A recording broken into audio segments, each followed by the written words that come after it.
अमरापूरकरांच्या मैदानातील पहिला सेमी सुटला आणि पहिल्या सेमीत लढत चालली. सुंदर अशा गाड्या पळताय, 9 गाड्या आणि 9 गाड्यांमध्ये काटा किर्र अशी लढत चालू आहे. कोण होतोय फायनलला पात्र? इथं प्रत्येक जण जिंकण्यात आलाय. पलीकडे सुंदर गाडी पथे बावधनकरांचं लक्ष, अलीकडे दोघात लढत आणि अख्खू ड्रायव्हर आपशिंगकरांचं निर्वाद वर्चस्व.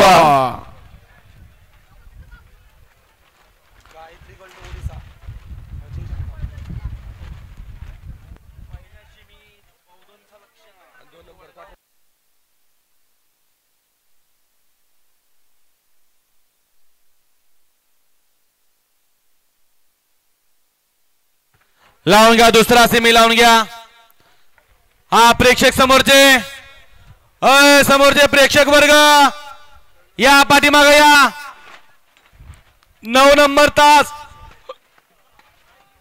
सरपंच साहेब, 9 नंबर तास